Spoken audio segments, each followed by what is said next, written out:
Here it go.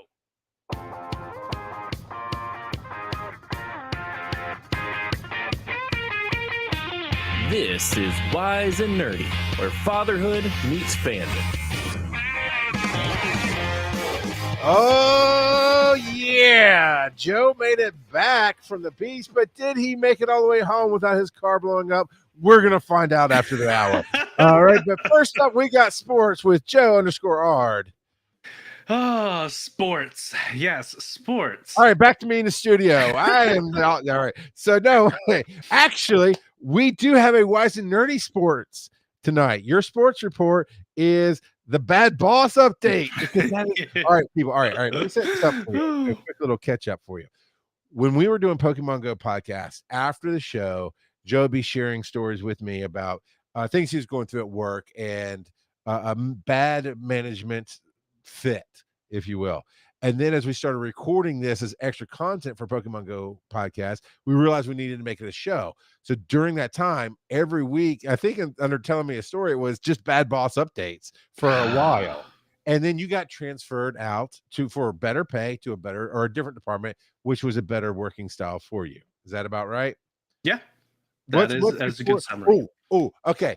So before you do the update, one of the key things about this boss is they are so tone deaf that on the one-on-ones, Joe had to request HR rep to be there. I believe is that my team lead. Team lead. Okay, tell that story real quick to just give a picture of this guy, and then we'll get the update. Yeah. So during our one-on-ones, he started making fun of me basically because he knew that I was looking for another job. He knew that I was looking, but that I don't know if he knew how selective I was being, because at that point I had received an offer that I had turned up. That actually that offer would have paid about $30,000 more than I currently make. But you know, it didn't pass the vibe check. Yeah. But during that, he poked fun at me, basically saying, "Where are you going to go? You've been looking for a job for so long, you haven't found anything," type of thing. And so after that, number one, I told my team lead, and he said, "Okay, well, I'll just join your one-on-ones from now on." I'm like, that would be wonderful. And I started recording them because Tennessee is a single party consent state. So I started recording them as well. But because my team lead was in there, he didn't say anything overtly hostile again. And I found out this past week, apparently at one point he had gone to our director, so the person above him, to try to get me fired. And my team lead went to the director and said, "No, we're not firing Joe. We can't afford to lose him." What's the difference between your manager and a team lead?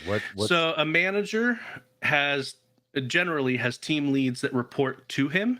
So he's got a bunch of teams under him. So my team lead would be between me and my manager. Okay. Got you. Yeah. And so, yeah, my team lead. So your team lead went out of boundaries, if you will, to say, no, that's wrong. Yeah. We're not getting rid of Joe. Gotcha. No. And apparently I didn't get a name, but apparently I wasn't the only person he tried to get fired for personal reasons as well. Interesting.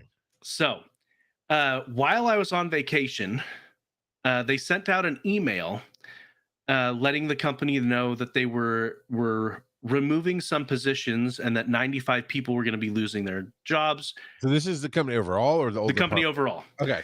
And that the people had already been informed. They were given until November, or are given until November, because a lot of people are still there, to find a new position and get out. And they're offering assistance for finding a new job, or they can take a lump sum beforehand and leave right now. And so while on vacation, my current team lead reached out to me, and I didn't have his personal cell phone, but he had mine. So he reached out and said, "Hey, Joe, I need to talk to you about something semi-work related. This is my personal cell phone. Call me." And so I had his work cell phone number, but I hadn't had his personal cell phone. So he reached out to me. He wanted to keep it off of where spying eyes could be. And so I call him, and he's like, "So, I heard a rumor that your former manager is one of the 95 that's getting let go."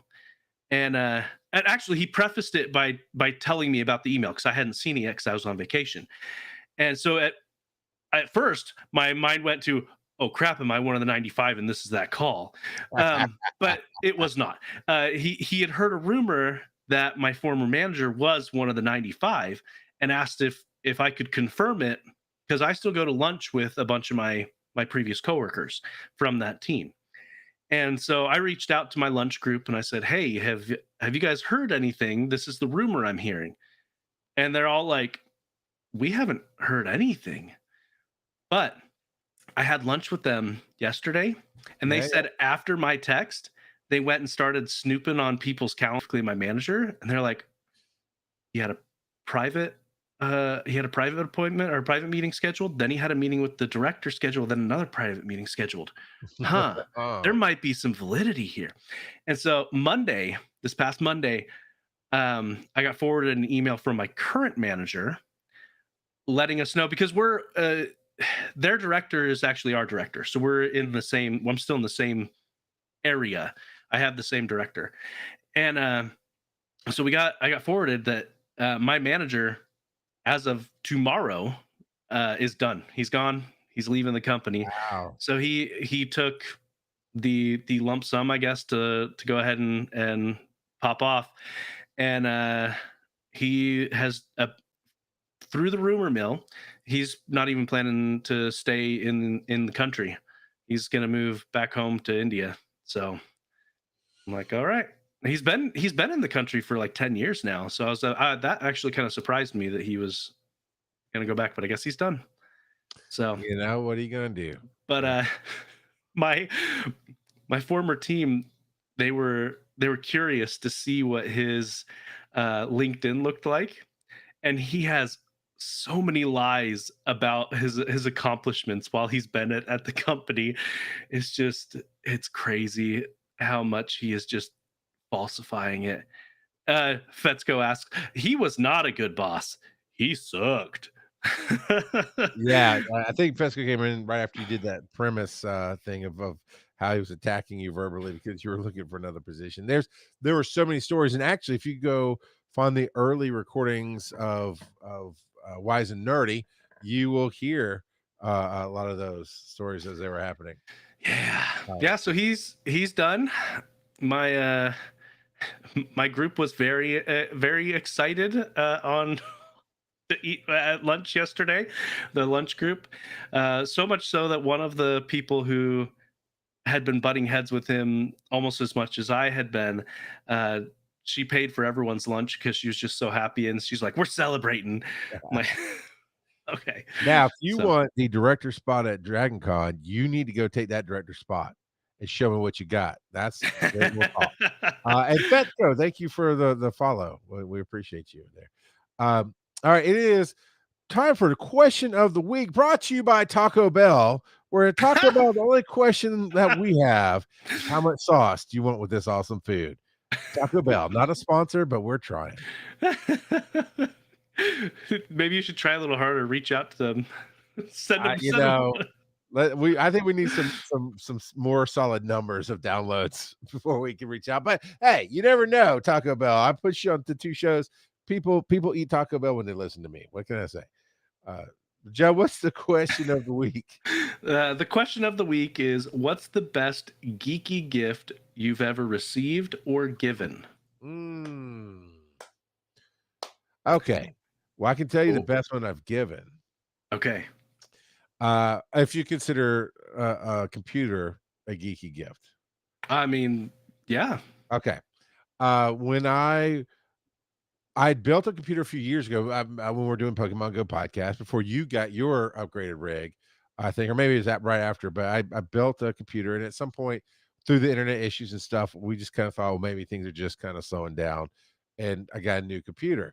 But the old one still had really good graphics card, had really a lot of life into it. But with my kids trying to play their high end games and me trying to stream, it wasn't working.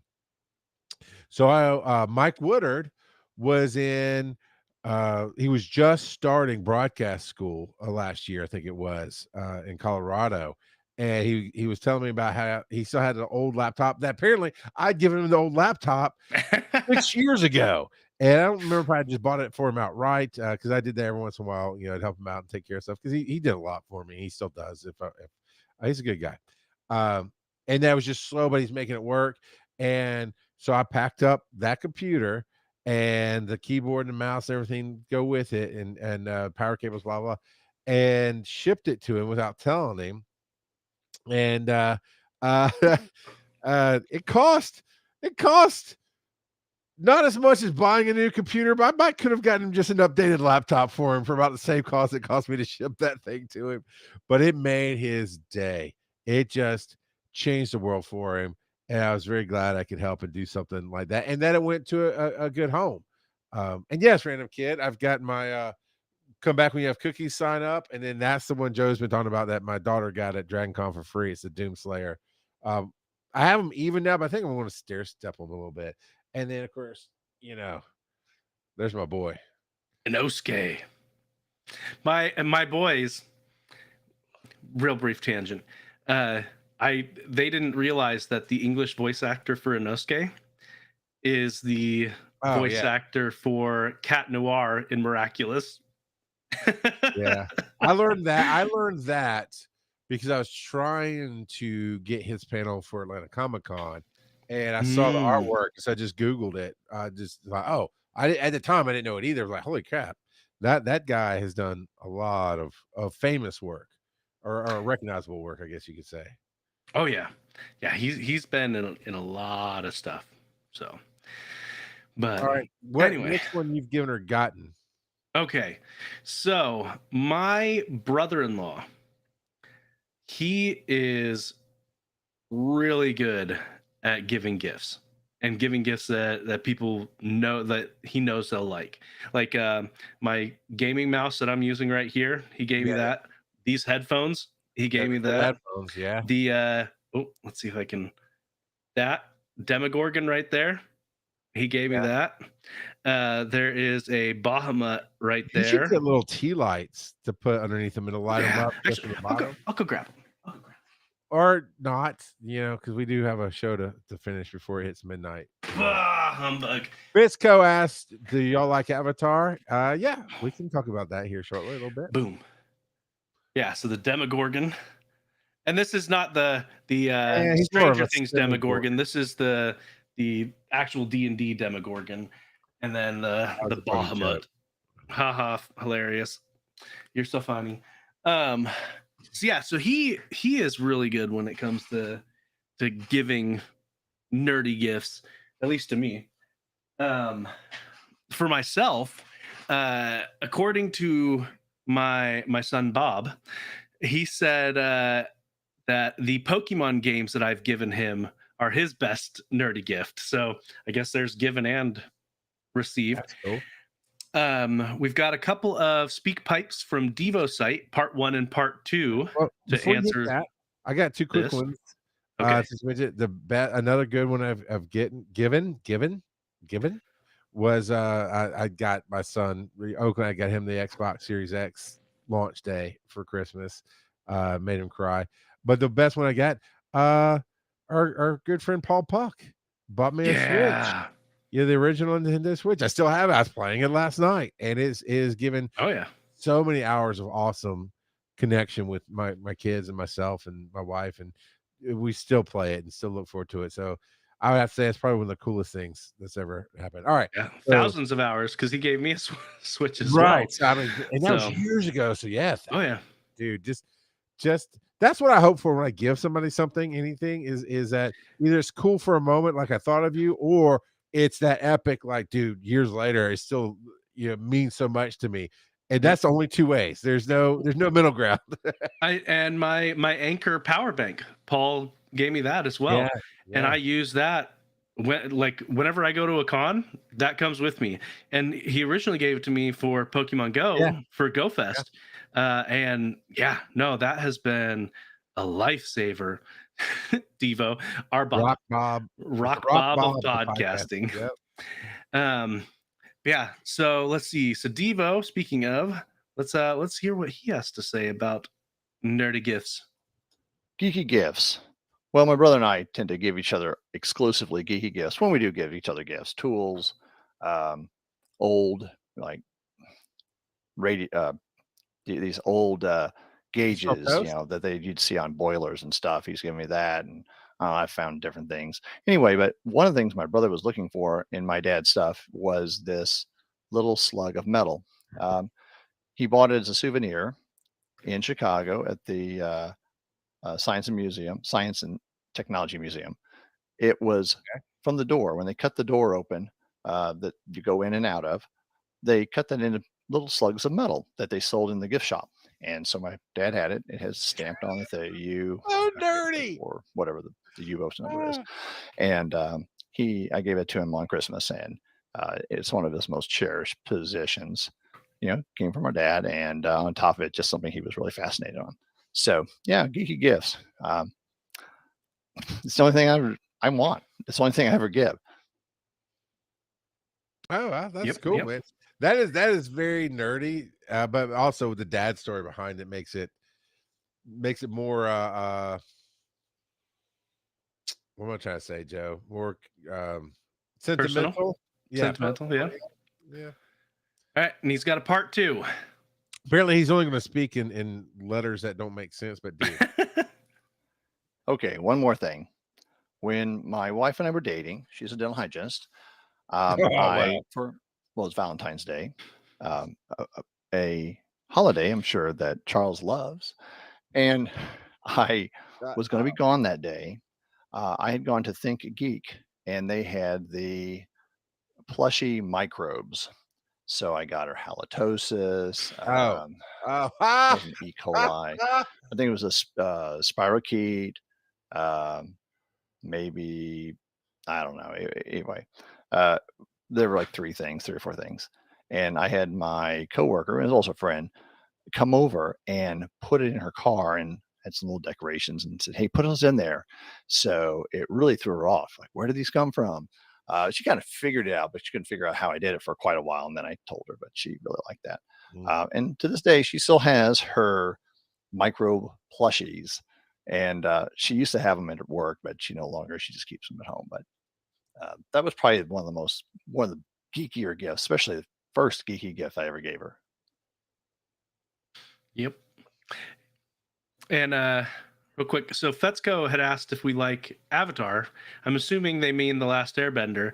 There's a Sokka Funko there. There's an Iroh Funko there. And then my mini Azula Funko right here. So yes, I do like Avatar. I watched the anime when it first came out and enjoyed it. Haven't really followed any spinoffs or anything after that. Well, and especially because you really dislike that I have this and you don't from Well, Fern the it's Geek. not the Zula, it's the reason behind it. Which, by the way, Fern the Geek commented on one of my TikTok caffeinations the other day. He's like, "Oh, I really needed this today." So I think I'm winning. I'm good now. Because Fern is who gave you that, I do believe.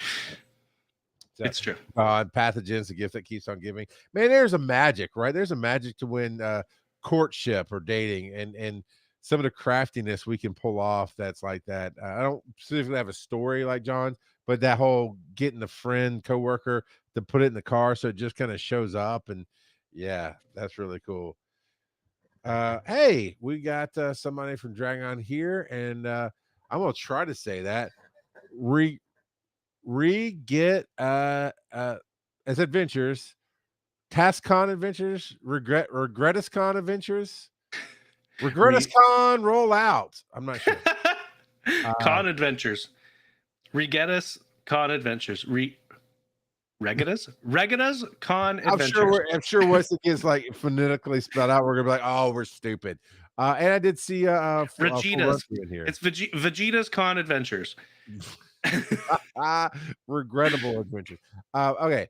Any other speak pipes for the question of the week? Nope. All right, cool. Roll those big honking dice. All right. So let's go you want 3 or 4? I don't remember which ones they are, so let's go with 4. All right. Parliament of Papas. Parliament of Papas. Indeed. So this comes to us from Charles's favorite Reddit, since he Reddits all the time. Am I the buttface? And it comes to us from a Redditor called classic-amphibian963. Am I the buttface for asking for my dead sister's ring back after my brother used it to propose? Ooh. Okay, we gotta hear the story on this one. Yeah, and this does have an update, so we'll get to we'll read the original, we'll react, and then we'll get to the update. My sister died when I was like 6 and she was 17. We weren't super close or anything, but I still remember little bits of her. Her laugh, how she always painted her nails, her posters. I She may was have like seen this one on TikTok. Go ahead. she was like this perfect angel to my mom after she passed. I barely remember the funeral. When I was like 12, I found this old ring in her stuff. Nothing fancy, just a silver ring with a small stone. It fit me, and I don't know why, but I kept it. It wasn't some big dramatic thing. I didn't steal it or anything. I just took it and started keeping it. I didn't wear it loads or flaunt it, just had it in this little box, and sometimes I'd look at it when I missed her.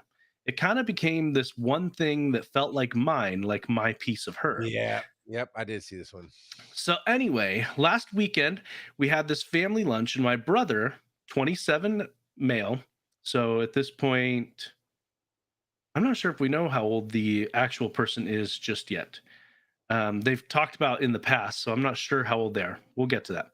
All right. So brother, 27, brings his girlfriend, who everyone knew he was going to propose to. And yeah, he stands up, does the big speech, and pulls out the ring, my sister's ring, the one I've kept for like 7 years. All right. So that gives us a rough estimate for age then, because they found it when they were 12 and they've had it for about 7 years. So they're about 19. I literally froze. His girlfriend starts crying. People are clapping.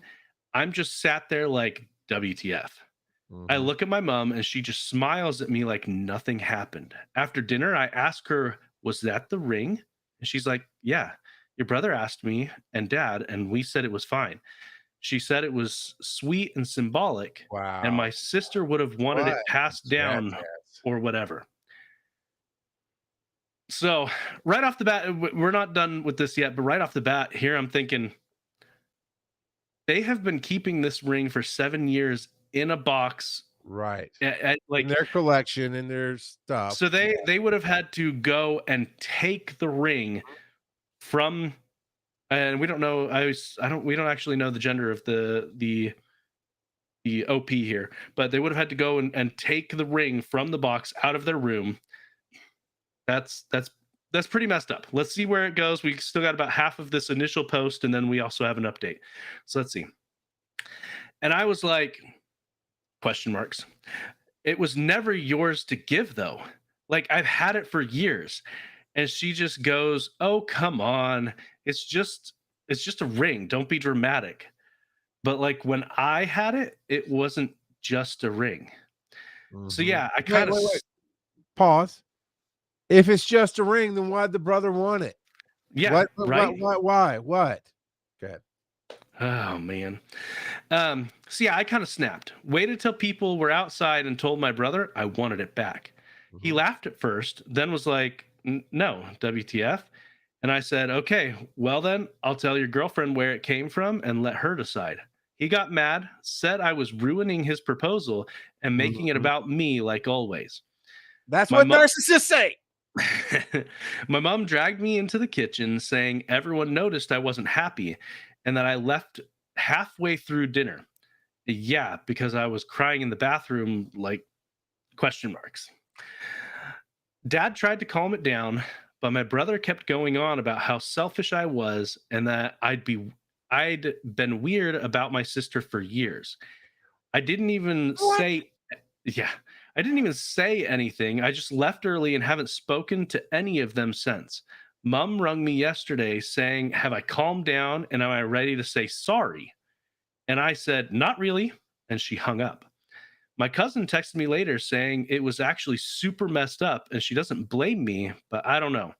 I probably could have handled it better, but I just felt so blindsided. It's not even about the stupid ring. It's just like they acted like it didn't matter to me, like I didn't matter. Right. So, yeah, am I the butt face? Okay, so no. At this point, no, you're not the butt face. Everybody's this is a triggering thing for me because I grew up with families of narcissists like this. And here's what I've learned. One, I disassociated from all stuff. I love getting gifts. I love having things. You've been to my house, you see collections of things, but I don't put value on that other than the moment. Like I can look over and see my Notorious B.I.G. and know, I was at a con and got a great deal on that. And it's just a cool thing. If it were to burn up in fire, I'd be like, oh, well, I used to have one. Right. I don't let things become people and people become things. I'll remember you separately from the poison flask you got me a few years ago, uh, type of deal.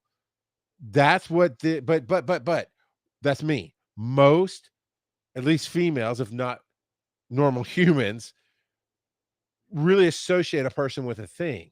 And in this case, it is about the ring because that ring became your sister to you. That was your moment of connection. Some people, like my wife, take it too far and have too many things that are that person. Yeah. And that's with my personality, that's a clash, and we've talked about that with privately. But in this case, that is what your connection to your sister was, even though your sister was way older than you were, still your sister. And you've had it for years. So this is not it could be. I hope I'm not going to get burned on the update, but I don't feel like right now, I'm not getting the vibe that it's a secret ring that she never, or I'm assuming it's a girl who wrote this. Kind of has a female sister connection vibe. That's kind of how I've been picturing it. We could be wrong, Right. but that's kind of how I've been picturing Right. it too. And it doesn't really matter, but it's just kind of the vibe I get. So if I say she, that's why. But she's at it, and it could be one of those secret things where they never told anybody, but it doesn't feel like that. It feels like, at least in my house, I know what each one of my kids has that's from their nana who passed away, and how Well, they and the family seemingly knew exactly where it was. right. So, like, it And doesn't. if it's It doesn't. if it's just a ring and not special, why the hell does jackass brother want it? Well, and my question is, why didn't they just ask? Right. Oh, Like, he this. asked me and dad, what does that have to do with anything? Yeah. That's not your ring. So, if no one says this isn't your ring, this was your sister's ring, no one has. It's from the sounds of it. No one has questioned her ownership of the ring. Right. Having it for 7 years is a pretty good indicator that it's no longer the dead sister's ring. It is her ring. Granted, it was the dead sister's ring. And so it's just like there is a serious lack of communication in this family. Whoa. But it gets worse. I'm with you on that. There's no way you don't know that she's latched onto this. Yes. And you add the brother saying, well, she's been really weird about her sister the last few years. Okay, so let's just say that surface value. You know that maybe she's struggling with the lack of connection. And so obviously this is part of that connection. And you willfully chose to steal it specifically. And then the second it blew up in your face, because you knew it would, because that's what narcissists do. I told you it's a triggering one for me. You put all the blame on her, who is having a natural human reaction, and the way she is, or it could be a he, either way, the way that person is so clear at the end about it makes you feel unseen, unloved, unheard. Yep. I feel that. I get that. And there's one little tidbit of consideration that I just thought of. So the sister died when she was 6. Correct. She found the ring 6 years later when she was 12. Okay. So who had it in the interim? And did that person consider it their ring? But you have sisters, yeah? Yeah, I've got 3 sisters. and things kind of become interchangeable sometimes. Like, whose shirt is this? Who's ring that? I remember my sister, when she was young, she would take my grandma's play jewelry or my mom's jewelry and play with it, whatever. And it wasn't hers, but every once in a while it'd be something she could have. And then Yeah. people adopt things, and there's a certain point you can try to say all day long, hey, I'm gonna let you hold this ring and play with it, but it's mine. 6 years later, I want it back. That's not how that works. That's Well, not how the animal kingdom flows. and I just looked back on it to see if there was more context clues. She does specify that when she was 12, she found the old ring in the sister's stuff. So it doesn't sound like anyone had actually made it doesn't sound like anyone had actually made a claim to it before she found it and had it for 7 years. So yeah, I can family see a is little bit messed up. I can see a little bit ignorant mindsets that I believe the parents would have here is like, well, that's our daughter. We put her stuff away. I'm assuming permission was given, or somebody knew that this kid went through the stuff. Looked through it, because no kid just climbs into boxes typically, and they're not just sitting out for 6 years typically, but maybe, who knows. And the standard ignorant human response would be like, oh, well, that's still her stuff. We're just letting her look at it. No, that's not how anything works. If you're going to be real in life, it is, people have their own connections, and they want to go through. When my wife's grandfather on her dad's side passed away, the entirety of the family, he was the patriarch of the whole thing, and the entirety of the family went through and started putting sticky notes on things in the house together, right? So there was a little bit of stupidity, but not much, because I like this for various reasons, and that's how that goes, because everybody had something different that was a connection there from one way to the other. All right. All right, well, let's get into this update and see what happened after the family is confronted. All right. While the final judgment of my last post seemed to be not the butt face, I'm still so confused with the overwhelming amount of comments that said I was in the wrong. But one thing that a lot of people did say is that I need to tell my brother's fiance, and I guess that's right, as it did feel like I ruined her day with my strop. I'm not sure what that word was supposed to be. So afterwards, I messaged, apologized, and asked her to meet up for lunch as apology for the other day. I wasn't going to ask for the ring back. I just wanted for her to at least know my side of the story, I guess. Anyway, we meet up for lunch, small talk or whatever, and she shows me the ring and tells me that oh, it's so pretty. I know it's not expensive, but if it means so much to your brother, for me to have it, it means so much to me. So all of this.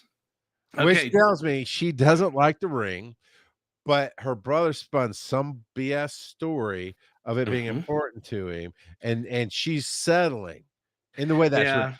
In the way the way it comes across is he's broke, doesn't have money for a ring, and instead is playing this ring is so meaningful. She said it was a small silver. It was just a silver ring with a small stone, is how she described it. Costume is the word I look for. It could be costume jewelry.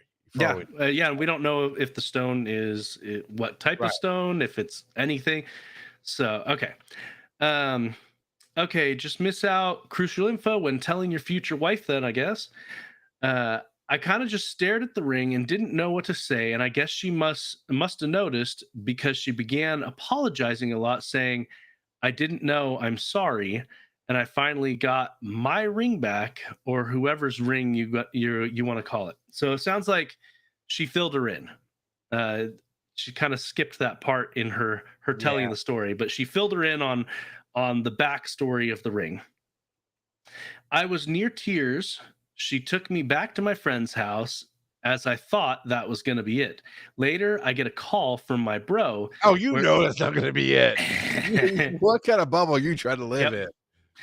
So you got a call from the bro where he says that I'm selfish and I'm so weird about my sister, and that I couldn't let him have his day, and it had to be about me telling me that I ruined his marriage, and that I can't claim anything with my sister because I was way too young to have a relationship. Whoa. Wow. Wow. Scumbag indeed. There, yeah, Devo. Yep. The brother is a scumbag. That is horrible to say. What a jerk.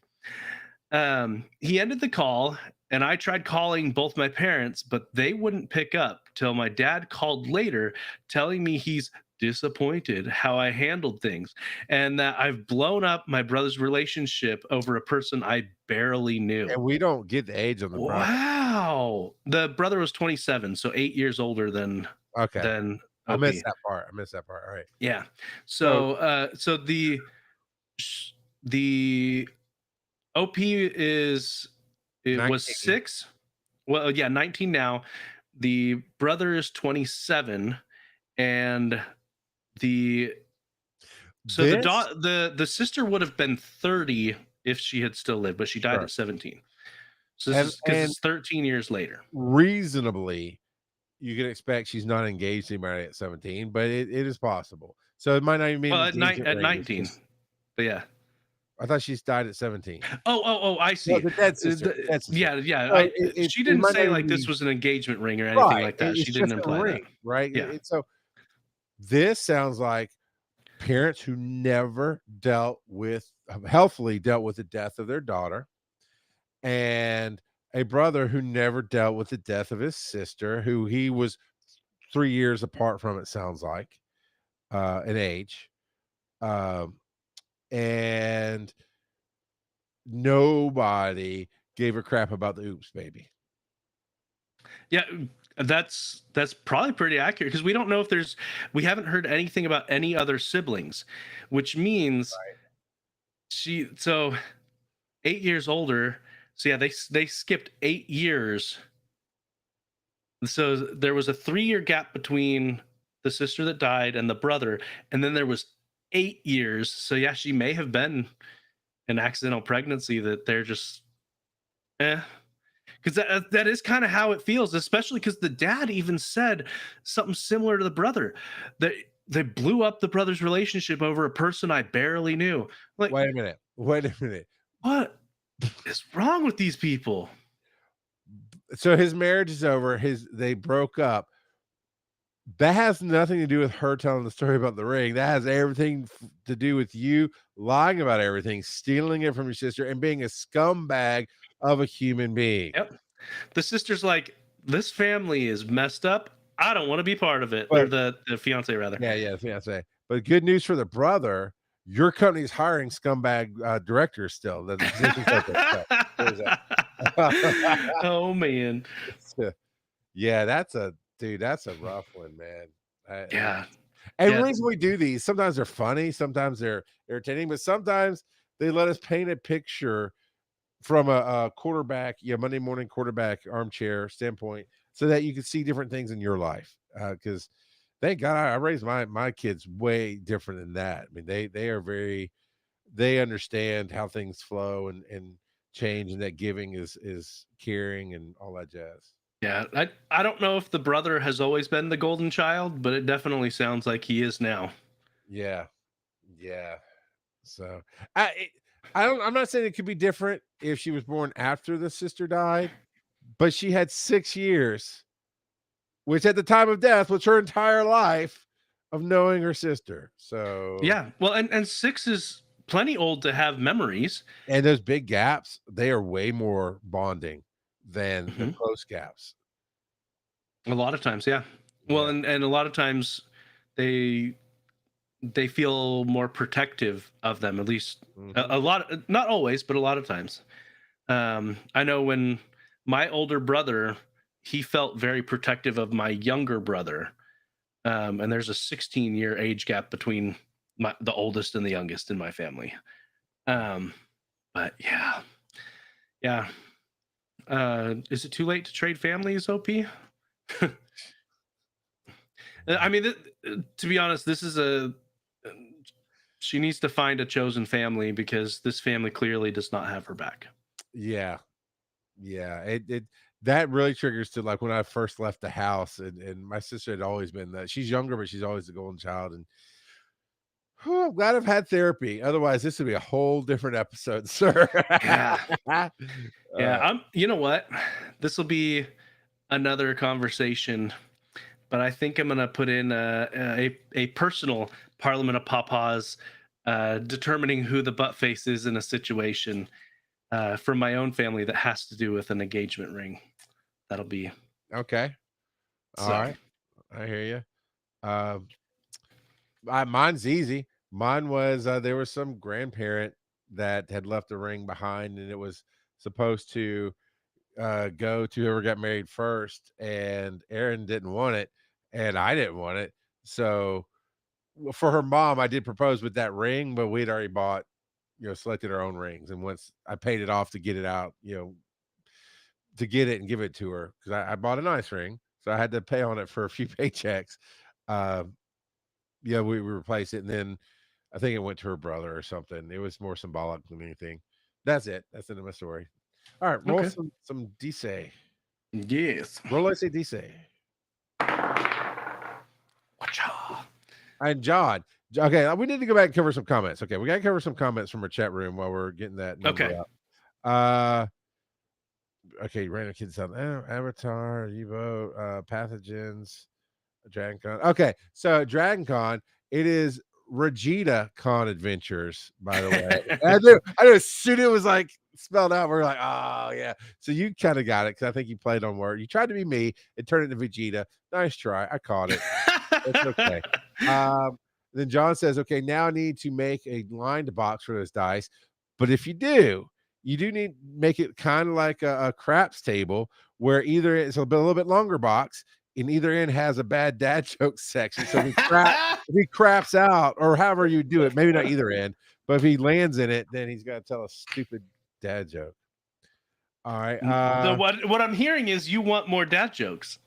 No, but I figure if you're gonna do craps, let's bet on something. Ooh, one end has to be no dad jokes, and both dice land in that, we get to skip it for the night. So that's gambling right there. All right, cool. We're caught up there. What did we roll? What are you nerding out about? Hot dog, hot diggity dog. I'll let you go first. All right. So this past week, I finally got around to listening to an audiobook that my wife had listened to called Assistant to the Villain by Hannah Nicole Mayer. And so the premise of this is the main character lost her job. She's trying to find a new job. She's kind of reflecting on how hard it's been to find a job. She's in the forest reflecting, and she sees blood in a stream near her. So she follows it, assuming that she's gonna put an animal out of its misery, that a hunting party didn't finish it off and it ran away, something like that. And she runs into the villain. Like literally everyone around calls him the villain. And so he pulls her down and covers her face because he's being hunted by the royal guard, and he's bleeding and whatnot. And she is blatantly honest, and so she kind of in her nervous, fidgety attitude, she kind of goes off on her story about how she needs a job and and so he offers her a job and then runs away with her. Shut up right now while we're hiding. Yeah, basically. And so she ends up starting to work for the villain. And the funniest part about this is the writing style to me, because it tells you at the beginning of the chapter whose perspective it's going to be from, whether in the first book, I think every chapter is either from her perspective or from the villain's perspective. And then in the second book that I am in the middle of, you got a couple of the other characters every now and again. You get Thumper and Bambi and Yeah, but the writing style though, all these like offhand comments that they of them talking to themselves in their heads, uh, just make it so funny to me. Like, so her name is Evie, and Oh, is she a dirty hippie? uh, obviously, definitely, Every Evie's a 100%. dirty hippie. All right. We're on the same um, but like the she she's taken back because all of the portraits, the wanted posters, portray him as this old ugly man, and and so she blurts out, because he's like, why are you staring at me like that? And she blurts out, well, I didn't expect you to be carved out of marble. page. Like, you can't be doing evil things and look so pretty. Like, and so, but she'll make comments to herself along the way, like, stop hitting on the boss, Evie. Stop stop looking at his chest, Evie. Like, she makes these comments to herself of like things that she deems inappropriate, that she's doing, but she chastises herself along the way and things like I found the writing style quite humorous. It's more of a romantasy, I guess, would be the category. So it's got romance, and it's still got magic and things like that. Like, he's the villain has death magic, and so he's the villain. And yeah, it's been pretty good so far. I think there's only 3 books total, and I'm about halfway through the second book, so I'm about halfway through the series at this point. um it is definitely not for younger kids. It swears a fair bit. So I mean, when you hear romantasy, I would hope you would assume that it's not for young kids in general, but Joe's listening to a spicy book. oh, it's not even Why? Wait. not even Why? close. Why did you instantly sound so disappointed, though? No, it's not. With No, no hesitation. No. I assumed it wouldn't be, simply because my wife read it and she doesn't really read those types of stuff. So, but anyway, it makes her uncomfortable. But Well, mine it's is been good. not anything to do with that kind of stuff. Not anything to do with romance, nothing to do with fantasy, no villains, no introspection. Oh, okay. What? There's no villain introspection. But Oh, okay. no All chisel. right. Well, there are some chiseled chests. So what? Oh, carved from marble. Of course, I went opening day to Demon Slayer. Ooh, yeah, there's some chiseled chests. I mean, just right. Yeah. Oh, right. Yeah, over there. Are you pointing to me? Right behind you. Demon Slayer? Nope, wrong way. Yep. The Yeah. boar-headed chisel chest. So I had gotten tickets well in advance, and Thursday wasn't going to work for me, which they used to be like a midnight show at Thursday because it's technically Friday opening. Now it's like 4 p.m. on Thursday. You can watch it, even though it's not launching till the next day. And I was going through for the time frame I wanted to do, and was trying to figure out what experience I wanted. We definitely had the option of doing subtitles, but Zoe and I found that basically, since we've watched the entire thing dubbed, we're used to those voices, so it just throws us off a little too much to hear the difference in the voices. To be completely blunt, dubbing is not what it used to be. Dubbing is way better than it used to be. It's not re-recording it for the natural audience. They actually try very hard to make the dubbing experience very good. Yeah. And whereas in the past, dubbing was a joke. It blatantly was a joke. Not every project, but a lot of the projects. Yeah, but it really is. Hey, we're going to record it in the natural language, and then we're going to study kind of the takes on it, but then remake it as the English speaking actors and for an American or English speaking audience. So they do change some of the deliveries. It's slightly different, but it's enough that subbed, even though I like subbed and I'm trying to teach Zoe to enjoy other things rather than just dubbed, we've watched the entirety dubbed. So yeah, just a brief interlude, if I may. I saw a little clip from Channing Tatum, who voices one of the characters in the movie. He talked about his experience with dubbing, how he actually listened to the intonations of the Japanese audio and tried to see how that would pair with the lines that they gave him, because they don't always do a direct translation because they're Right. trying to match the mouth movements and things like that. And also there's localization, which is a lot better than I mean, the one that people often put out there is the Pokemon localization, where they took the rice balls and called them jelly filled donuts. Like, no, those are not jelly filled donuts. Those are onigiri. Those are rice balls.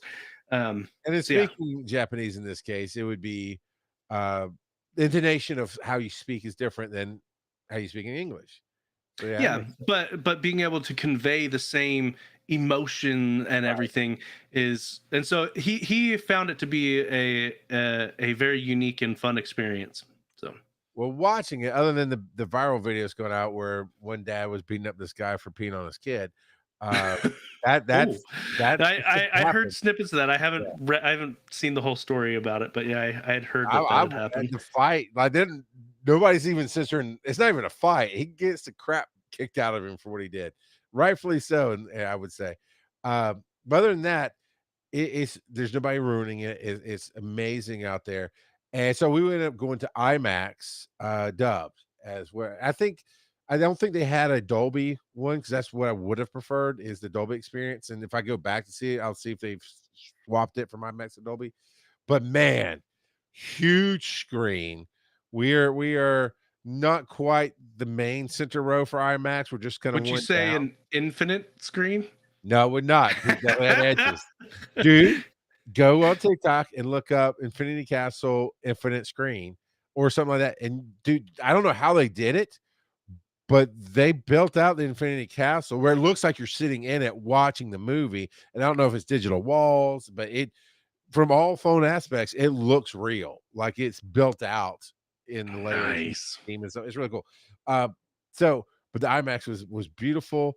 This thing is drawn so well. The action is on point, and things really matter. But they use the screen well, in the sense that I never got dizzy. And I wasn't in 3D or anything, but I never got dizzy or it brought more questions than it answered. Inosuke is still sorely underused. At least he got used more in this, but sorely underused. But I think he's really building to be used in the second or final movie. But there's my favorite scene. I mean, there's so many, but the one I like to share with people about IMAX is the coloration was glorious too. So at one point, you have this major battle going on, and you got one character over here, and it's kind of shaded in all blue, and you got the bad guy character over here, and he's shaded in kind of all orange, and it blends in the middle. But you literally, for IMAX, you look to the right to watch him speak, then you turn and you look to the left to watch this, because that much screen. It's so. I don't know how they keep upping the game every time they bring something new out. It's amazing. It's 2.5 hours, and solid 2 hours of that is fighting. And you get so much more story for some of the characters. I don't want to ruin anything for anybody, so I'm being very generic, but you definitely still have that aspect that I love, that everybody loves about Demon Slayer. It's not just the battles. It is the backstory of why it matters and how things are figured out.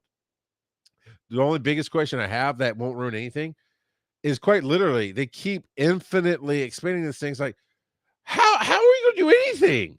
What's actually going on? Because there's a battle that shows what happens when they're expanding the castle. It's physically expanding, so you're having to jump and move with it, and how are they going to hand wave getting to where we need to get to by the end of the story? I don't know, but it is, go see it in the theaters, not because they need your money. I haven't even looked at the numbers. I'll probably do that in a minute when Joe's talking about something, because I meant to do that before the show. So I'm just curious.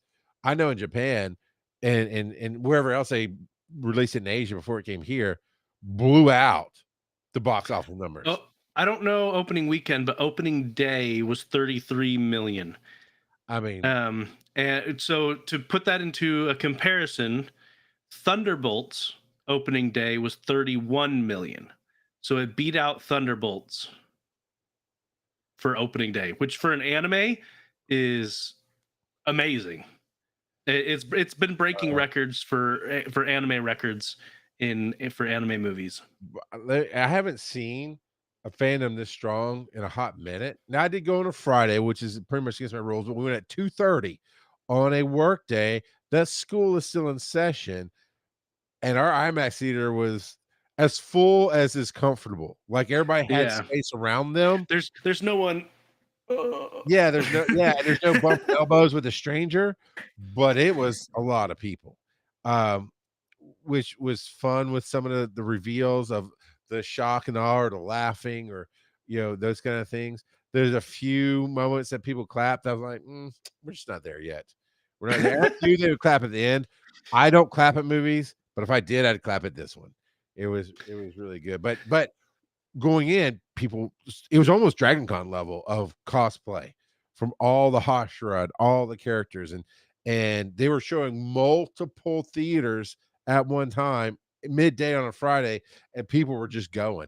And we flood out of our theater, and there's a line waiting of people in cosplay to go in to our theater and into the 3 or 4 other multiple. I know this movie is done well. I'm not a huge fan of the theater experience, but I am telling you, the theater experience on this one is fantastic. I'd be tempted to watch it in 3D. I think that would be very interesting if it's offered. I didn't even know if it's offered. I definitely want to do the Dolby, which is a crisper screen and sound, and it's a different experience, a more immersive experience, if you will. Now, if scalpers hadn't ruined it, would you have gotten one of the Probably. buckets or whatever? Yeah, maybe.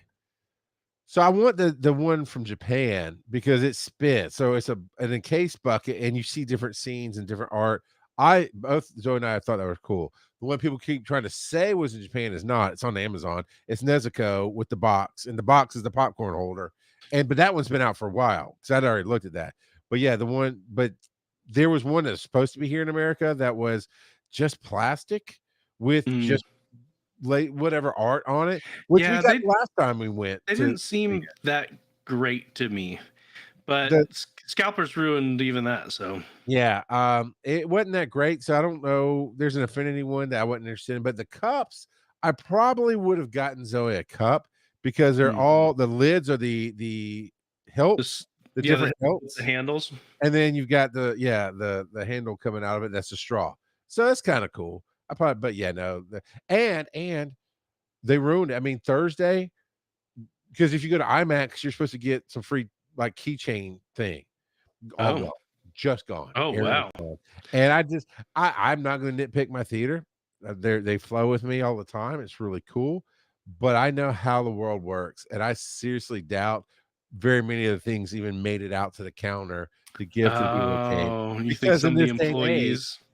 Right. And if I was between 16 and 22 working at a movie theater, I'd probably take a few myself to either have one or to sell on eBay. Hawk on eBay, yeah.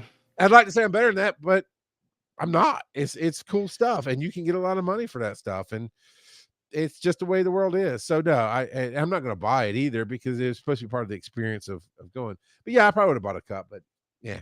So highly recommend. Go see if you're a fan of Demon Slayer. It's beautiful.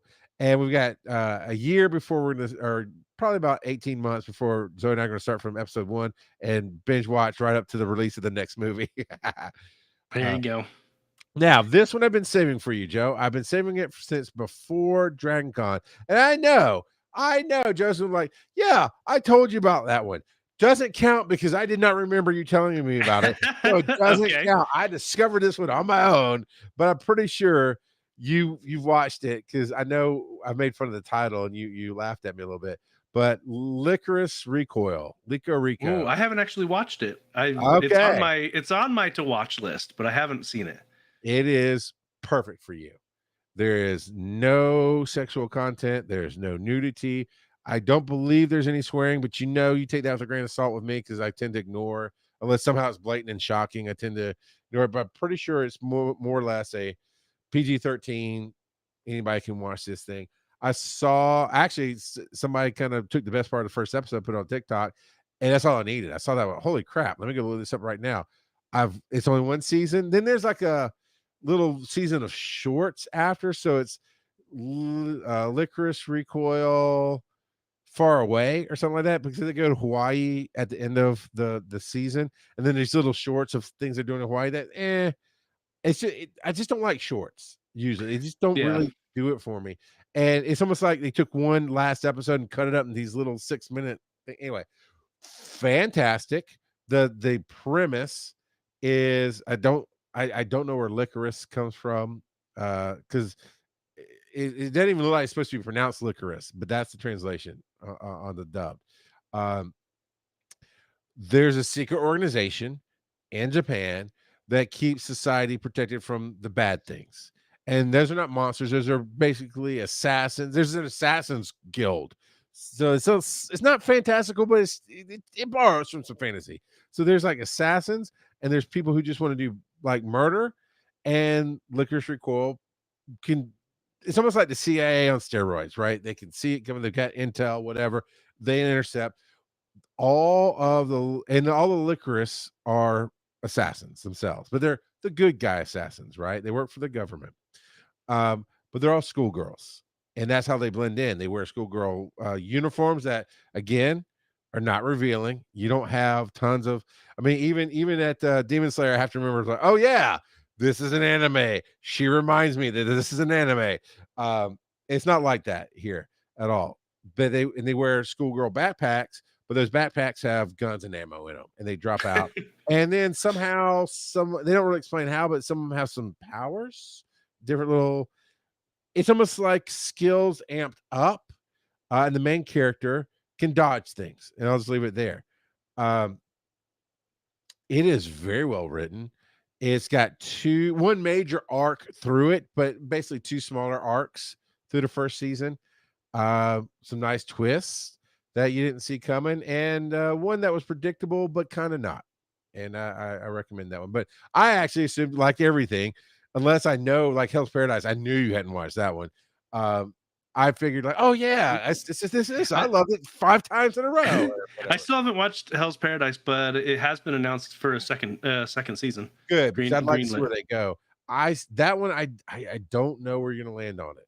You know, before you watch, I can recap why I think you wouldn't like it. I've seen some scenes, but yeah, it is definitely not safe for kids. But Licorice is, and it's fun. It's a lot of fun. And then the last thing here is something that I just started working on. Josh Cooper, who was on our episode at Dragon Con, he's from Uploads of Fun. He and I really nerd out about coffee, and he's just so excited to have somebody to talk to about his passion, that we are starting a show called The Little Brown Pill, where coffee is Viagra for your soul. And, and so that definitely sets the tone for it, right? Having that as a sub caption or whatever you want to call it, catch line. It is a little it's not naughty at all, but it's a little edgy, like all my humor is. You know, the first episode we recorded, still PG-13, and the first one is just us kind of getting our feet underneath us about what the show is going to be, and we're kind of all over the place. But one thing we're definitely doing, and we did it here, is we're going to take coffee commercials and roast them, pun intended. and so we actually, the first one I pulled that I sent to him was Jim Henson did Welling Coffee, I think it is Wellington Coffee, in the late 70s, and it is something to behold. It is crazy when you know where Jim Henson went after that with Sesame Street and everything else. It's something else. But yeah, we're gonna explore.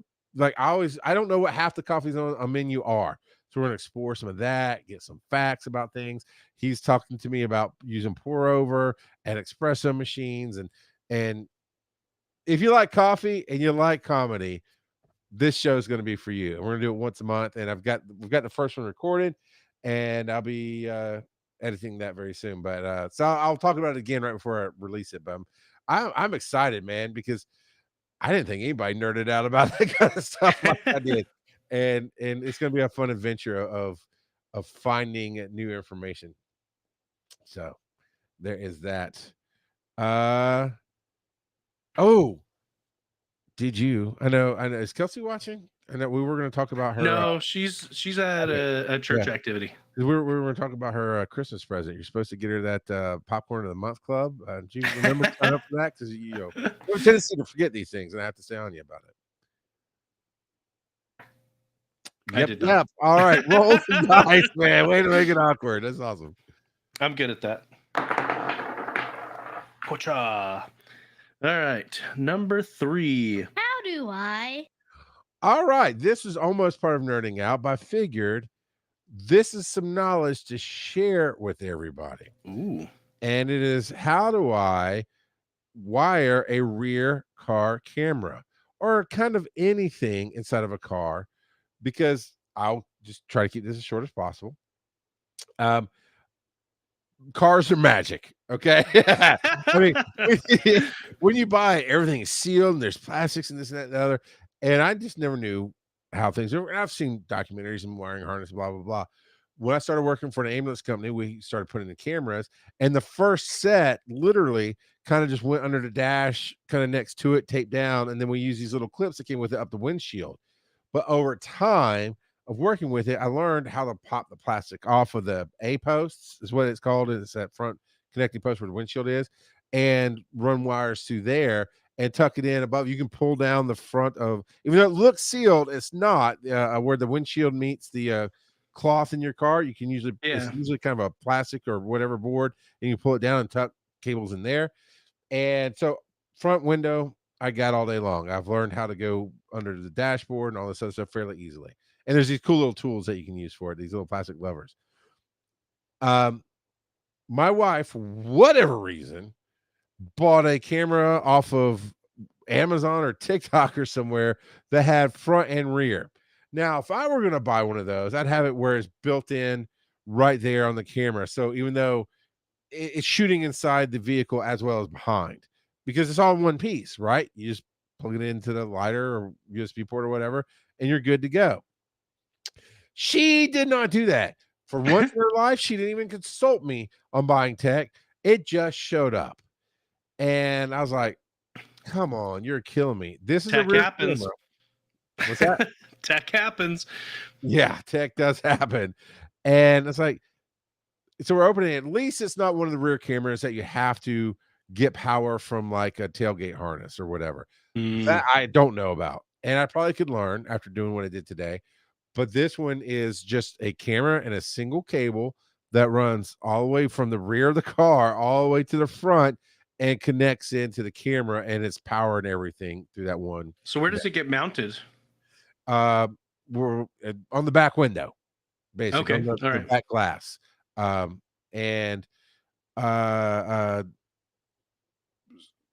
I was working on that, and I got the front part put up just fine and got it, run behind the glove box and up the post. And I'm very proud of that now because I can make it look good and then it disappears. It's cool. And then I just started to look at the back. And the hardest part was she has a Honda Passport, 2019 Honda Passport. And it might be in all of these vehicles, like your wife has the Tundra or whatever. Not a Tundra, but Highlander. Ticonderoga or whatever. I don't remember. What was it? It's a Toyota Highlander. Highland, not even close. I guess I'm thinking Toyota Tundra and whatever. I don't know. Okay, why they name it Highlander, I don't know. It does not go in the Highlands, nor is there only one. So I don't understand. Anyway, if you open up that tailgate, look up, and you might see little rubber harnesses between the gate and the physical part of the car.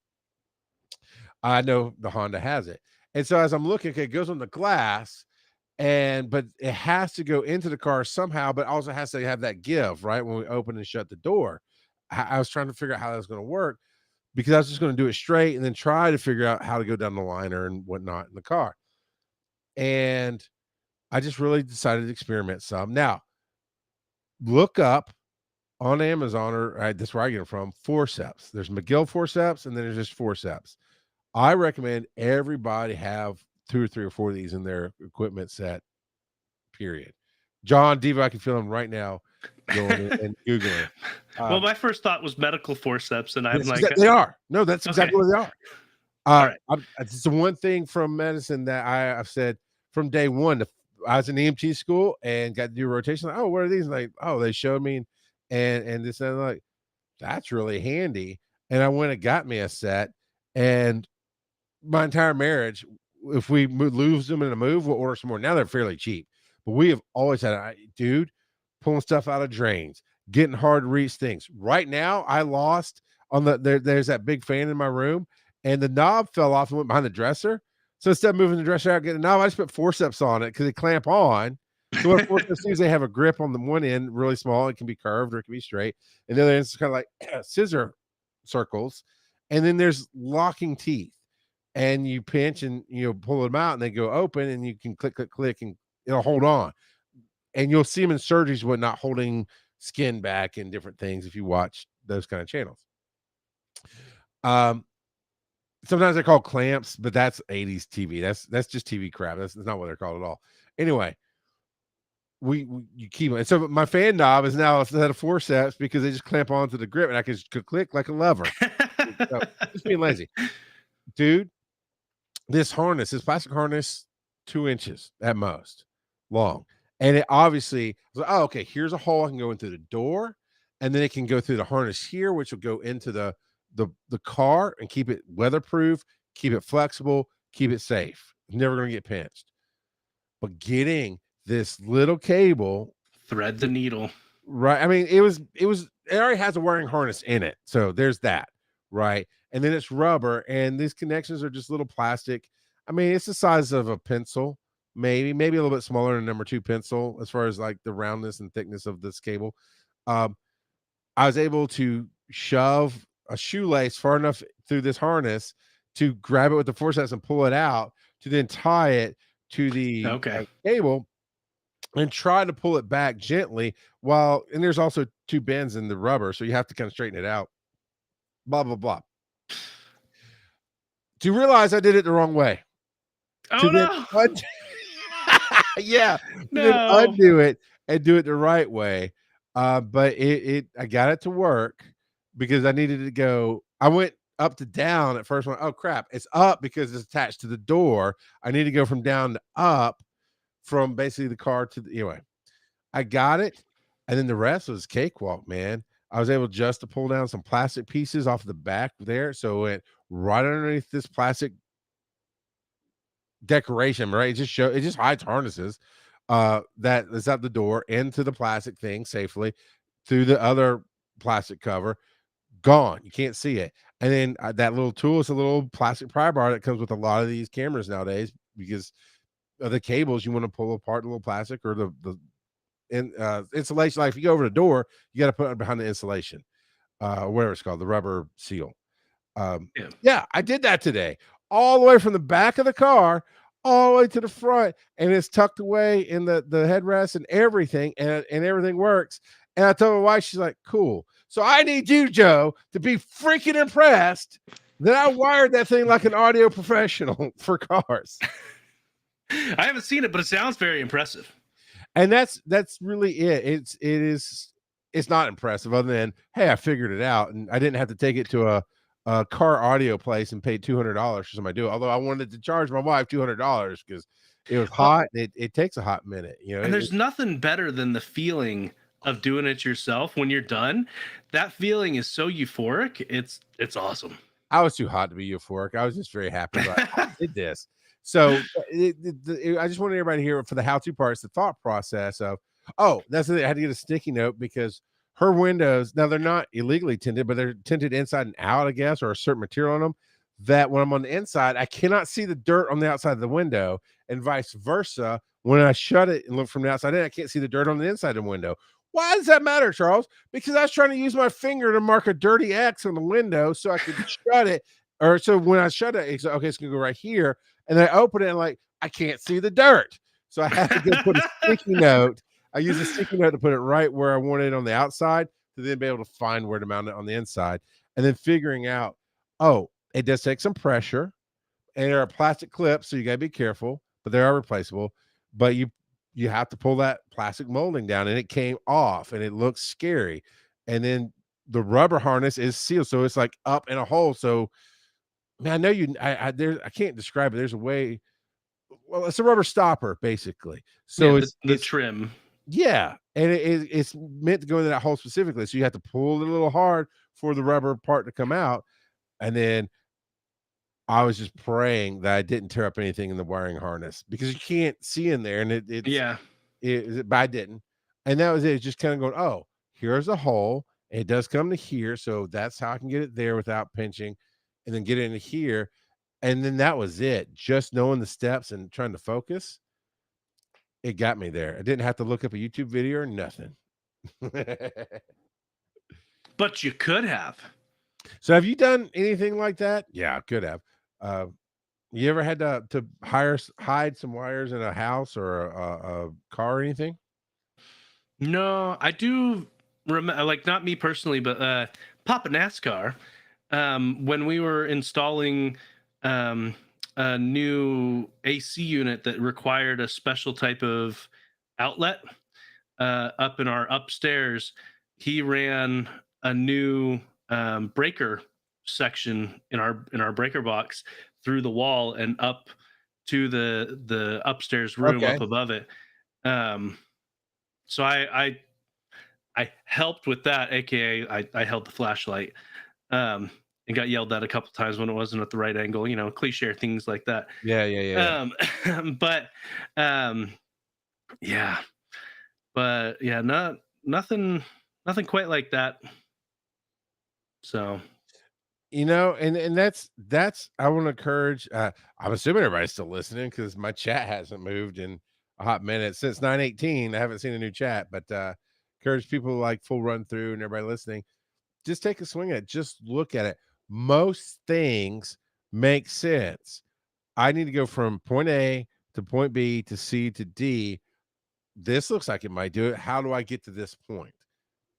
I don't know if I'd take on running breaker cable and that kind of thing, electricity, but ultimately I've pulled wire in a new build, and it literally is, you don't see it behind the wall, so there's sheetrock, but it literally is just 2x4s and they drill a little hole in it and they run a cable through, and that's it, for your wiring that goes down to the box and another cable comes up, and it's a lot more simple than you. And Random Kid says, all right, so thank you, Random Kid, for letting me know it works. Be careful doing electric work. You might die. Yeah, I tend to pay professionals for that. end up like at Home Alone. All right. Roll some more dice. All righty. We're looking for, I don't know, a 5 probably. That would be good. But instead of a 5, we get Waka waka, bad dad jokes. a number 6, which we have a bad dad joke that I've been sitting on for a while from Devo, because, well, I'm not going to play Devo's speak pipe when he's actually on the show. So here we go. How do nuts pay their bills? With cashews. Charles is just like, nope. Nope. That's a horrible one. It's a horrible one. Would you say it was nuts? No, not. Not ever. Not for any reason. All right. I tried one I tried more of a drunken uncle one on Phil, and it didn't work. But I know you haven't heard that episode yet, so I'll try it on you. Okay. All right. Breaking news: the person who fell from the rooftop bar and died last night, turns out he's not the bouncer.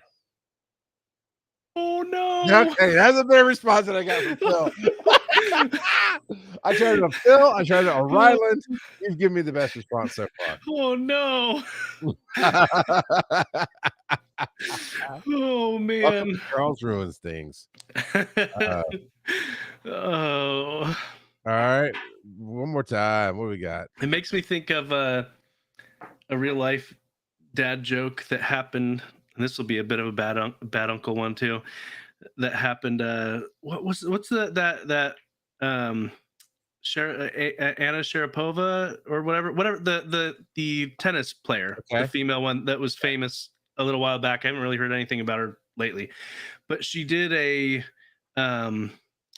commercial with I think it was a sports bra, and the tagline was "Only the balls bounce," and That's such a 90s thing. a uh, a serial streaker decided to write that on his chest and run through one of her matches. That is So, definitely a Chuck Uncle thing. yeah. All right, I think we're going to go commercial break and then story time. So let's try this one. That makes sense. Oh, there we go. If you're like Dead Baby Turtle and you want to be a favorite Australian here, that's their tag name on TikTok. It's not even a bad joke. That's Casey. No, Casey takes your side. Dead Baby Turtle takes my side. So it's Okay. not Casey, I can tell you. So I got two Australians vying, or at least two personalities and one Australian. I don't know. But you can connect with us over on Linktree/wise_n_nerdy. Or you can find me at RGOP42. Or you can find Joe's Linktree at Joe_Ard, right? Joseph. Joseph Yes. _Ard. There we go. And of course, Patreon, baby. Today, Joe and I really got into sharing some stories, and we started a new patron only segment, which is let's read our email out loud. And it was kind of fun tonight to read that email out loud. So you get all new stuff that is different from the show by joining patreon.com/wise_n_nerdy. And this goes out to Dead Baby Turtle during swooping season. Stay helmeted, my friend. Okay.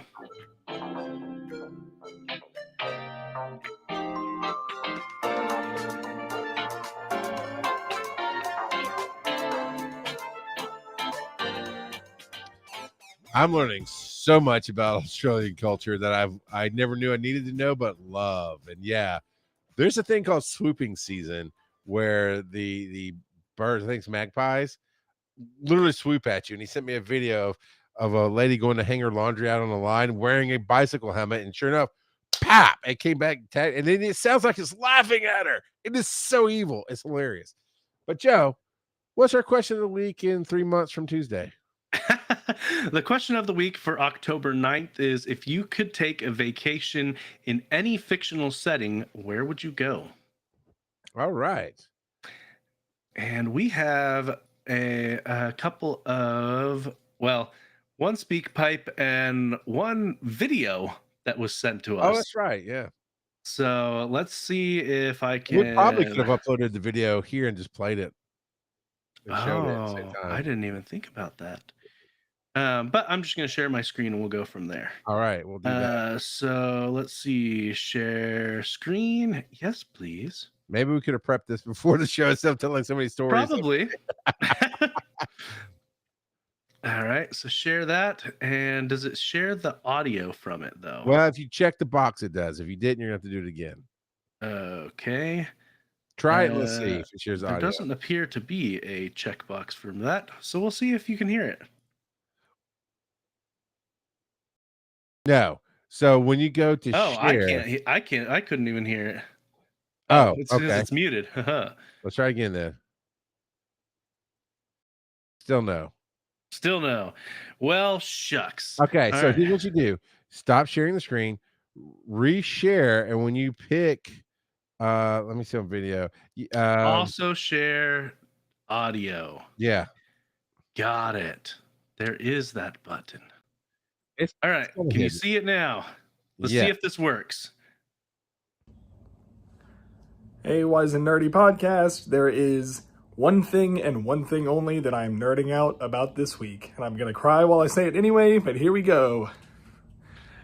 Oh, yeah, the baby. This little guy right here. Yeah. Little Killian had finally made it. I can't remember how long ago I said it on the podcast, and I don't remember how many people I've kept it a secret from, but we're officially here. We did it. Congratulations. Took a while. Took about 30 hours of labor for this one. Plus 9 months. and then this one showed up at 12:01 on the 17th of September. So we're all good. Awesome. Mom, baby, and dad are doing good. Say hey, little bud. Aw. Hey, look, he's asleep, but can I get a daddy-o? We'll see you guys. It looks like a little baby avatar. Oh, that is and awesome. You're very kind. You're like, oh, congratulations. My first thought was, and you skipped Dragon Con for 2 weeks after. Come on, man. Come on. No, thanks for sharing that. That's awesome. For those of you on the podcast, I think you can infer that's the full run through. And he had his first child. And that was awesome. He got to show off the little baby. That's really cool, man. Yep. And he's already teased that he's going to bring the baby to Dragon Con next year and incorporate him into his cosplay. See if that happens. Yeah. Congratulations, Tyler. Congratulations. Joey, tell me a story. No, we've got another speak pipe. From Devo. So part of my nerding out is being outdoors. I think I've mentioned my father was a biologist and a teacher. So for me, looking under logs and identifying plants, animals, and insect was just kind of part of my growing up. Well, yesterday, of course, I broke my foot. And so I got on my little cart and I went down to this tree line near my house to remove some honeysuckle. And I looked down and I found a baby crow that had fallen out of the nest. It was a fledgling. You could still see a little pink through the skin. It was squawking at me. They have kind of a squeaky sound when they're that young. And unlike the adults, and it was kind of really pitiful and probably was hungry. Was he squawking? Anyway, I left it, went back to the house. I was telling my wife and daughter. Of course, they're asking, why didn't you save it? And actually, I had considered it. To be honest, I'm a little jealous of Joe's story about his bobcat and how it never actually happened. We made that up for the show. Story about a crow. Anyway, I actually called my nephew. He works for the U.S. Fish and Wildlife, and I asked if it'd be permissible because I know they're pretty smart and fairly raisable for understand.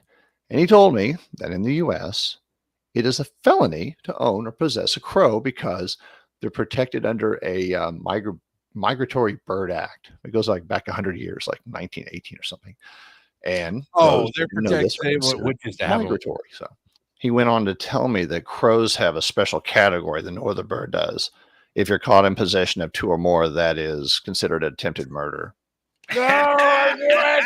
Oh my God! I knew it. Oh my God! I hope Devo sat here all night waiting for that stupid button to be hit. Oh, got him. Tell me a story, Joe. I'm turning this show around. We're going home.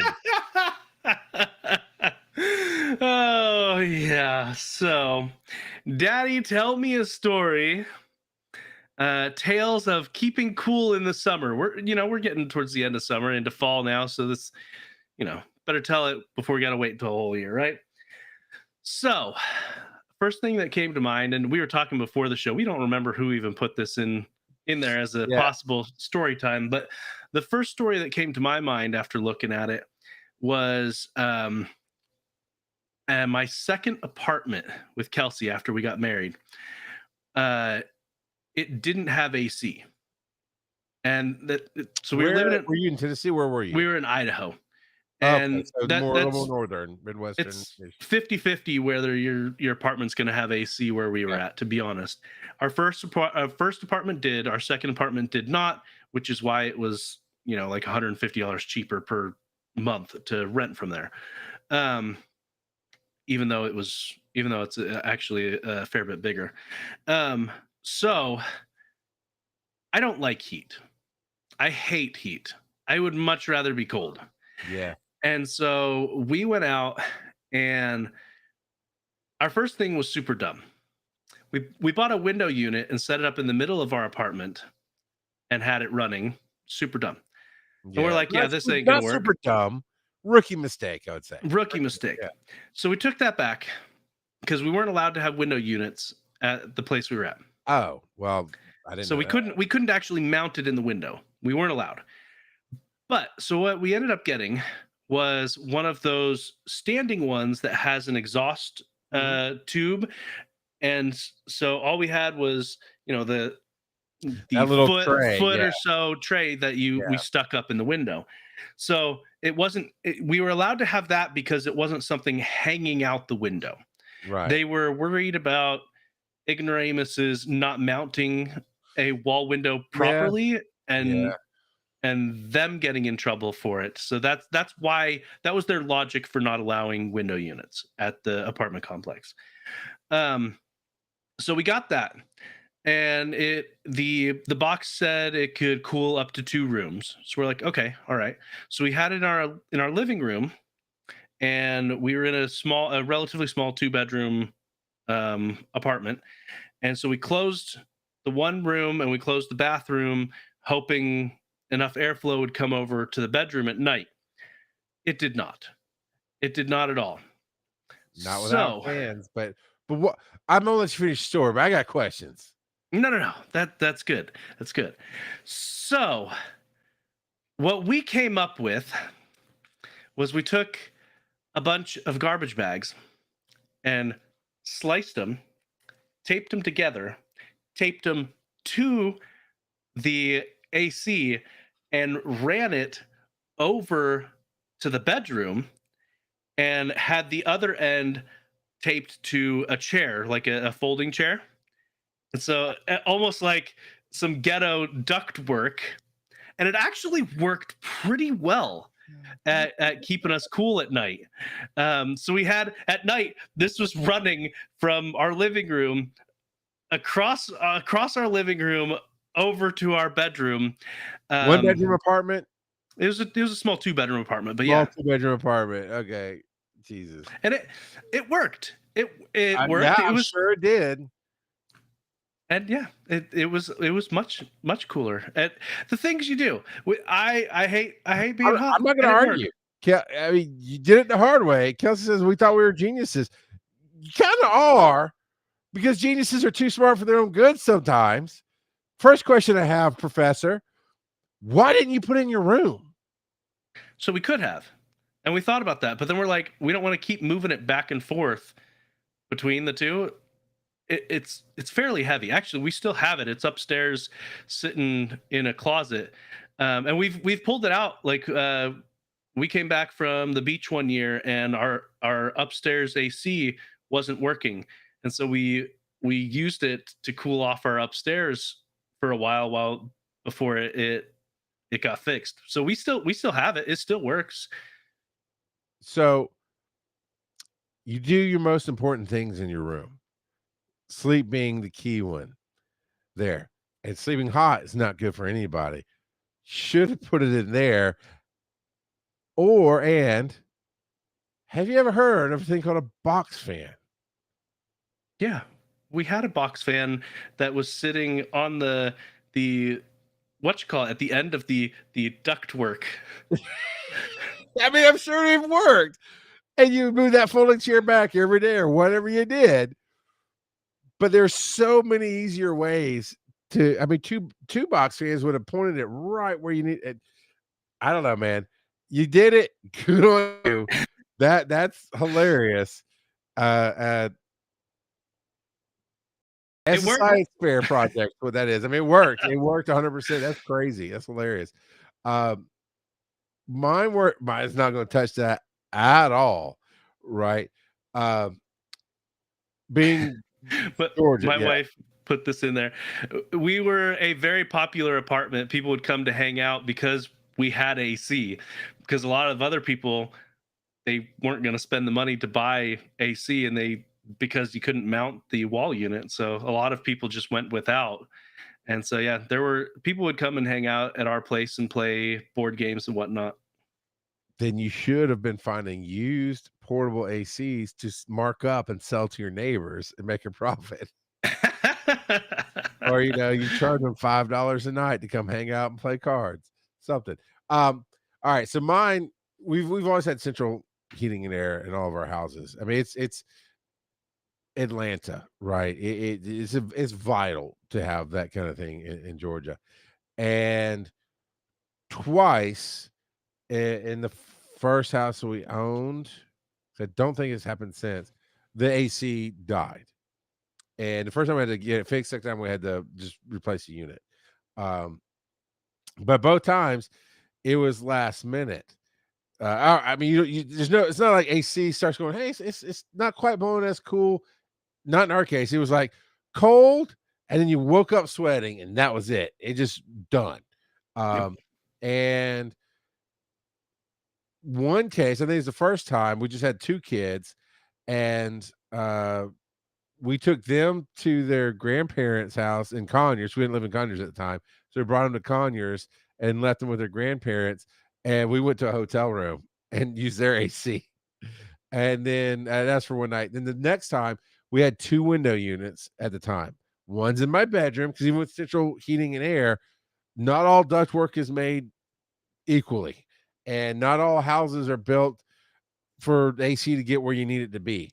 And most of the time, thermostats are out in the main areas, which theoretically makes the bedrooms colder. I've never had a house where it works that way at all. Especially since we do. We shut the doors at night, and then you got animal heat and body heat, sleep, and all that stuff. Yeah. So I always have a window unit in my bedroom. And so the second time the AC went out, I also had a window unit. At the time, my studio was above the garage. It was a finished room above the garage. And I did the TP, like the triangle hands, because it was like a angled roof. I don't know why. But so those are the 2 rooms. So the kids went and slept up in my studio with the AC running and a fan. And then we were in my room, of course, with the AC and a fan. And it was fine, right? Because those things absolutely work. But I think maybe there was something that was said at some point that you went, oh, yeah, I did this genius thing with I will always put it in my bedroom first, and then let the fans go out wherever else they need to go. Depending on how to attach, because there's some nowadays that the plate will go in the window, and you can buy an extra plate, and it'll just detach from that plate, and you don't have to take everything apart. But if it was like, put it in, screw it in, so whatever, blah blah blah blah, I could get not wanting to lug it, especially now they're on wheels and they're light. This is when you're first married, so I get it. It's not easy, but I will always go with where I sleep first. Because if I don't get my sleep, it doesn't matter how cool the rest of the house is, I am not happy. Yeah. We had something similar to your story when I was a teenager. We had 4 window units. We didn't have central air up in Pennsylvania where we were living, because we had the house my dad grew up in. So, this is sure, yeah, 50, 60-year-old house that we're living in. And so we had 4 window units, one in my parents' bedroom, one in the living room, and one in the two bedrooms upstairs. And at one point, both of the downstairs ones went out. So my parents' bedroom and the living room one died. And so what ended up happening is all of the kids that were still at home got shoved into one room upstairs, and my parents commandeered the other room temporarily. And we put up a blanket on the stairwell, because there was a stairwell. So there were the 2 rooms, and then there was a bathroom and a stairwell. Like there was just a tiny little landing there, like really tiny, like just barely more. So I basically tried to seal it off more. Yeah. So we covered that up, left the windows open so that we could get some cross breeze in there, and yeah. So that was squishy, but we made do. But yeah, my dad, he had it running super cold all the time, like as cold as those Windows units would put out, to the point where there was a couple of neighborhood kids that were like, your house is freezing. And there was one that he would come over and he'd immediately walk over to our coat closet and grab one of our coats and put it on in the middle of summer because our house was super cold. My girls do that. I don't get it. There's a certain temperature I like, but cold is cold, right? Yeah. We ran it real cold. It was... Let me tell you, nowadays it is way more energy efficient to use these window units than it is use central heating and air, especially with an older house. Like we have a house that's built by late 70s, early 80s, and every room in our house has an AC unit in the window, and they're all newer, right? Newer being in the last 10 years or newer, because that means they're all Energy Star rated. And you see that tag, and it's like 51 cents a minute, or $51 a year, and you look at what that means. Because I did that one day, because I got an AC unit right here in the studio.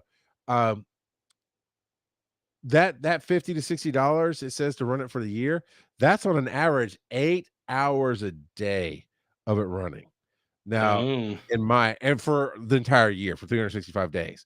So now my girls' room, they absolutely max that out. I don't know what the Polar Bear Club thing they're doing, but it's cold. But the rest of us don't do that. So you're shutting it down during the winter times, whatnot. You're not spending that much, right?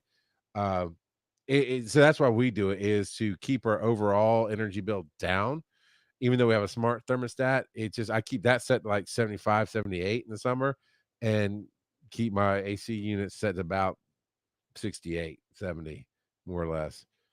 And then I put a fan in front of them to move that stuff through the house, baby, because that's how airflow works. But you know what, Joe? It was a fine ride home. I'm glad your car didn't blow up on you so we could do this show tonight. And I hope you have at least a whole nother 90 days left in it, because I got to see you again before the end of the year. But hey, we're going to toss some Patreon stuff. Thanks, everybody, for coming out. And we'll see you again next week. Follow these nerdy dads on social media. Charles at Rock God of Podcasting. Joe at Joseph_Ard. Check out the website, wiseandnerdy.com. And as always, they may not be your father, but they'll always be your daddy. And it's my birthday Sunday. Amazon wishlist. Check it out.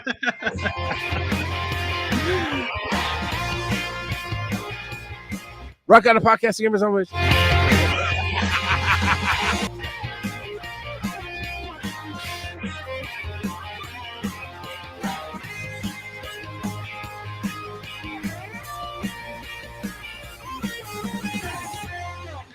And I swear, if my car dies at Conjuration, I might have to stop going to cons.